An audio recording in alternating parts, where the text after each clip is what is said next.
Hello students, आज हम करेंगे डायरेक्टरेट ऑफ एजुकेशन की वर्कशीट नंबर 149 जिसका सब्जेक्ट है इंग्लिश और आज डेट है 20 जनवरी 2021। ये वर्कशीट क्लास 4th के बच्चों के लिए है। तो चलिए स्टार्ट करते हैं हम आज की वर्कशीट। बच्चों, वर्कशीट में आपको यहाँ पर अपना नेम लिखना है। यहाँ पर आपकी क्लास पहले से ही लिखी हुई है तो आपको अपना सेक्शन लिखना है और यहाँ पर लिखना है आपको अपने टीचर का नेम। हमारी आज की वर्कशीट का topic unit 7 the watering rhyme poem से लिया गया है, जिसे आपकी इंग्लिश मैरीगोल्ड बुक में पेज नंबर 116 पर दिया हुआ है। ठीक है, इस पोएम को आप ऑलरेडी पहले वाली वर्कशीट में पढ़ चुके हैं। तो आइए देखते हैं कि आज की वर्कशीट में हमारे लिए क्या है। Good morning dear children, in the poem the watering rhyme we are learning to take care of plants and so are our friends Lakshita and her brother. Good morning प्यारे बच्चों, वाटरिंग राइम पोएम से हम plants की देखभाल करना सीख रहे हैं और बिल्कुल इसी तरह जो हमारे फ्रेंड्स हैं लक्षिता और उसका ब्रदर वो भी सीख रहे हैं। So Lakshita and her brother have planted many flowers in their house. तो बच्चों, लक्षिता और उसके ब्रदर ने क्या किया है, अपने घर में बहुत सारे फ्लावरिंग प्लांट लगाए हैं, यानी कि फूलों के पौधे लगाए हैं। Do you know that even in winter they water their plants on a regular basis. क्या आप जानते हैं कि विंटर यानी कि सर्दियों के मौसम में भी वो अपने पौधों को रेगुलर पानी देते हैं। Today to their surprise they noticed many beautiful purple and yellow flowers blooming in one of the pots। तो आज उनके लिए बहुत ही सरप्राइज़ यानी कि बहुत ही हैरानी वाली बात थी जब उन्होंने एक पॉट में देखा कि उसमें कुछ पर्पल और येलो कलर के जो फ्लावर थे वो खिले हुए थे। ब्लूमिंग का मतलब खिलना, तो वो खिले हुए थे। They rush to their mother to find out the name of the flower. तो वो एकदम जल्दी से अपनी मदर के पास भागे ताकि उनको उस फ्लावर का नाम पता चल सके। There mother told them the name of this flower is Pence. तो उनकी मदर ने बताया कि इस फ्लावर का नाम क्या है, पेंसी। क्या नाम है, pansy. The petals are purple. तो इस फ्लावर की जो पेटल्स हैं वो कैसी हैं, पर्पल एंड येलो हैं। It does not have any smell.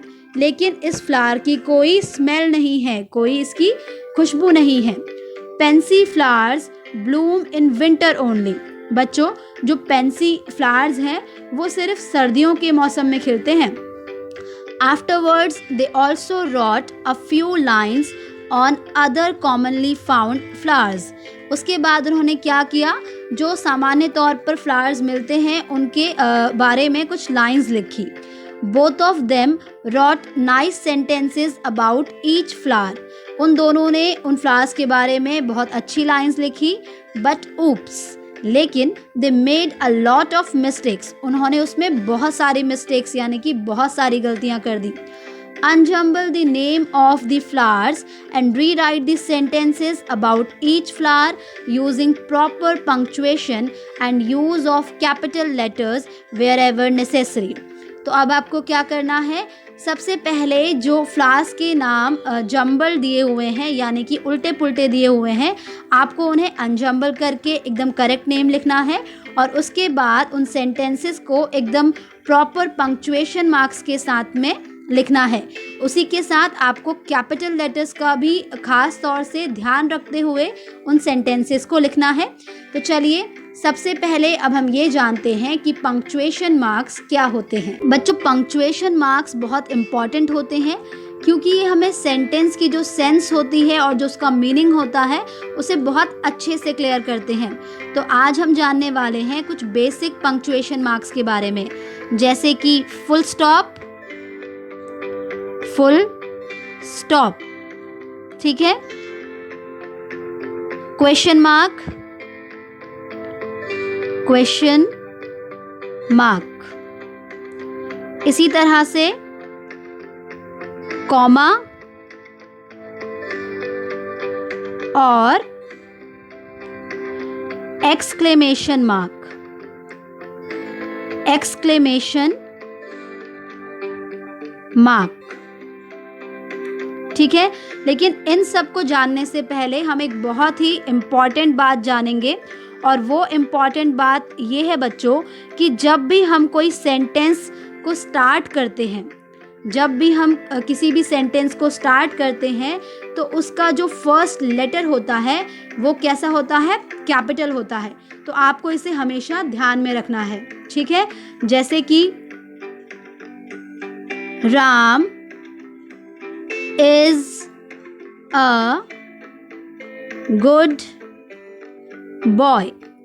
तो आप देख सकते हैं कि इस सेंटेंस का जो फर्स्ट लेटर है वो कैसा लिखा है? मैंने कैपिटल लिखा है, ठीक है। तो इसे आप ज़रूर ध्यान में रखिएगा। चलिए अब हम आगे देखते हैं। तो सबसे पहले हम बात कर लेते हैं फुल स्टॉप की। तो फुल स्टॉप क्या होता है बच्चों?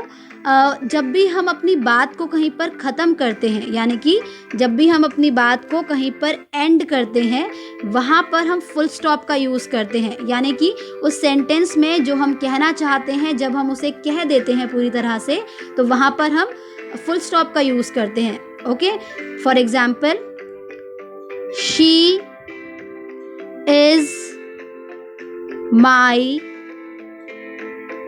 सिस्टर। तो यहाँ पर मैंने अपनी बात को कंप्लीट कर दिया है कि वह मेरी बहन है। तो इसलिए इसके लास्ट में मैं क्या यूज़ करूँगी? फुल स्टॉप यूज़ करूँगी, ठीक है। तो चलिए अब हम नेक्स्ट देखते हैं। नेक्स्ट है क्वेश्चन मार्क। तो जैसा कि आपको नाम से ही पता चल रहा होगा, जहाँ पर हम कोई भी क्वेश्चन पूछते हैं, कोई भी सवाल पूछते हैं, वहाँ पर हम क्वेश्चन मार्क का यूज़ करते हैं, और क्वेश्चन मार्क का साइन होता है ऐसा। ओके, तो एग्जाम्पल के तौर पे, What is your name? What is your name? आपका नाम क्या है? नेक्स्ट है कॉमा। तो कॉमा को हम कब यूज़ करते हैं? जब हमें एक ही सेंटेंस के अंदर कुछ एलिमेंट्स को सेपरेट करना होता है, यानी कि अलग करना होता है। For example, I like red, yellow and pink colour. Pink colour. तो बच्चों आप देख सकते हैं कि यहाँ पर मैंने 3 कलर्स के बारे में बताया है जो मुझे अच्छे लगते हैं, ठीक है। तो वो कौन कौन से हैं? Red, yellow and pink. तो यहाँ पर मैं कॉमा से इन्हें सेपरेट करूँगी। सो यहाँ देखिए, red comma yellow and pink, ठीक है। तो जब हमें 2 चीज़ों को सेपरेट करना होता है, यानी कि 2 चीज़ों को अलग करना होता है, वहाँ पर हम एंड का यूज़ करते हैं। जब 2 से ज़्यादा चीज़ें होती हैं तो उसके लिए हम कॉमा का यूज़ करते हैं। और जब हम सेंटेंस को पढ़ते हैं और वहाँ पर कहीं कॉमा आता है तो हमें थोड़ी सी देर के लिए वहाँ पर रुकना होता है। फॉर एग्जाम्पल, इस सेंटेंस को हम इस तरह से नहीं पढ़ेंगे, I like red yellow and pink, ऐसे नहीं पढ़ेंगे। इसे हम कैसे पढ़ेंगे? I like red yellow and pink colour, ठीक है बच्चों।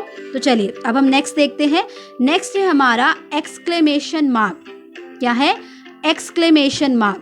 बच्चों एक्सक्लेमेशन मार्क जो होता है वो किसी भी स्ट्रॉन्ग फीलिंग को प्रेजेंट करता है। कैसे? जैसे कि मैंने बोला wow, it's a beautiful dress, it's a beautiful dress. तो यहाँ पर एकदम स्ट्रॉन्ग फीलिंग को ये प्रेजेंट कर रहा है कि वाओ, ये ड्रेस मुझे सच में बहुत सुंदर लगी, ठीक है। तो आप देख सकते हैं कि यहाँ पर मैंने वाओ के बाद इस एक्सक्लेमेशन मार्क को यूज़ किया हुआ है। ओके बच्चों, तो चलिए अब हम अपने आगे की जो वर्कशीट है उसे देखते हैं। तो सबसे पहले यहाँ पर एक फ्लावर का नेम दिया हुआ है, इसे आप इसकी पिक्चर से पहचान सकते हैं। तो बताइए ये कौन सा फ्लावर है? बिल्कुल सही बच्चों, ये है लोटस। क्या है? लोटस। लेकिन यहाँ पर जो इसकी स्पेलिंग है उसको जंबल करके दिया हुआ है। तो चलिए हम इसकी करेक्ट स्पेलिंग लिखते हैं,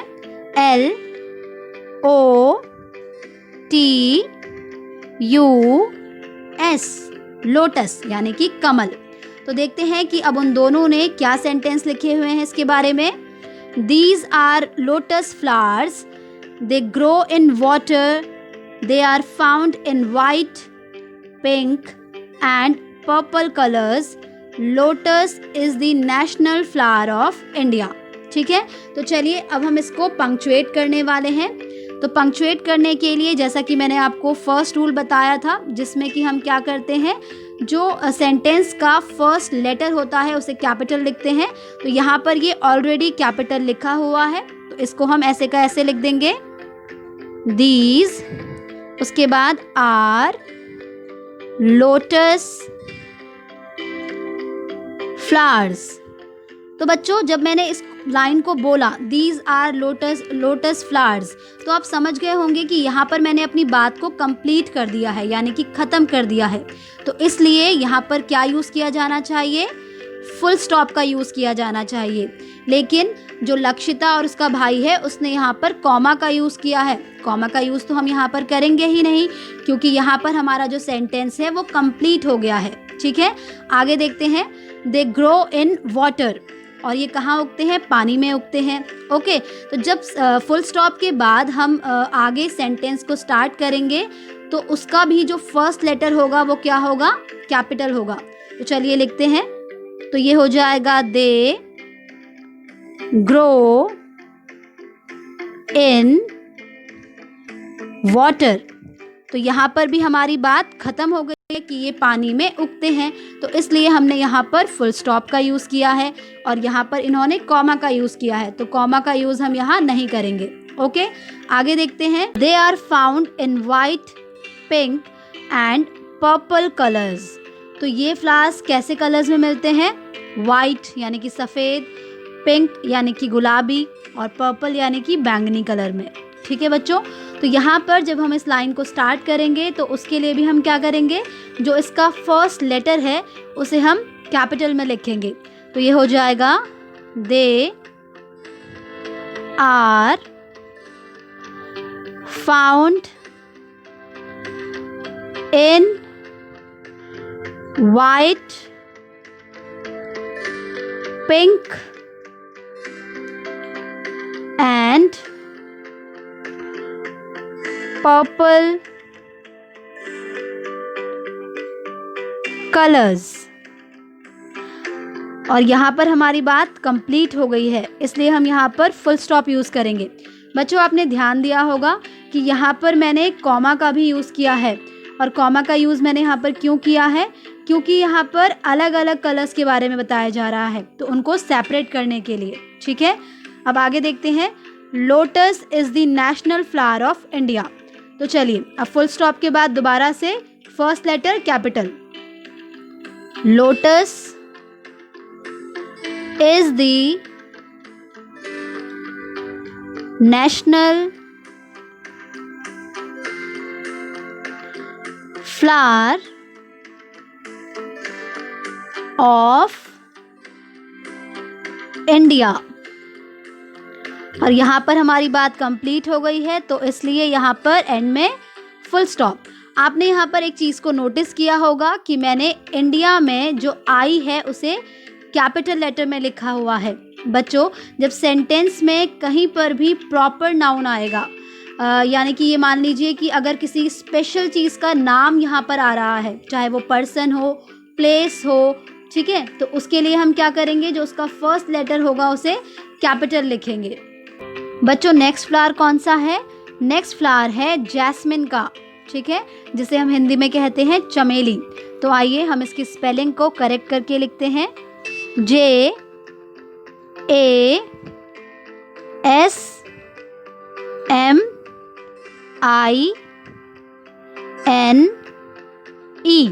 जैस्मिन। ओके, तो आइए देखते हैं कि यहाँ पर क्या क्या सेंटेंसेस लिखे हुए हैं। These are jasmine flowers. These flowers have a nice smell. They are white in color. They bloom at night. Do you know why they smell so nice? Yes, to attract insects. तो jasmine के flower के बारे में बताया गया है कि ये जैस्मिन के फ्लावर हैं और इनकी जो खुशबू होती है वो बहुत अच्छी होती है। ये वाइट कलर के होते हैं और ये रात में खिलते हैं। डू यू नो, क्या आप जानते हैं, why they smell so nice, कि ये इतनी अच्छी खुशबू क्यों देते हैं। येस, टू अट्रैक्ट इंसेक्ट, ताकि ये इंसेक्ट यानी कि जो कीट पतंगे होती हैं ना, उनको अट्रैक्ट कर सके, उनको आकर्षित कर सके। ठीक है बच्चों, तो आप देख सकते हैं कि यहाँ पर लक्षिता और उसके ब्रदर ने सेंटेंसेस तो बहुत अच्छे लिखे हैं, लेकिन यहाँ पर उन्हें अच्छे से पंक्चुएट नहीं किया। तो अब आप पंक्चुएशन के बेसिक रूल्स जान चुके हैं, इसलिए आप इसे खुद से पंक्चुएट करेंगे। ठीक है, तो चलिए अब हम नेक्स्ट देखते हैं। नेक्स्ट फ्लावर है मैरीगोल्ड, जिसे हिंदी में कहा जाता है गेंदा। तो चलिए इसकी स्पेलिंग को करेक्ट करके लिखते हैं।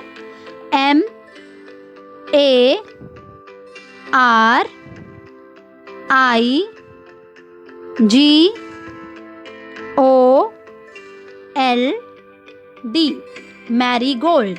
ओके बच्चों, तो देखते हैं कि यहाँ पर लक्षिता और उसके भाई ने कौन कौन से सेंटेंसेस लिखे हुए हैं।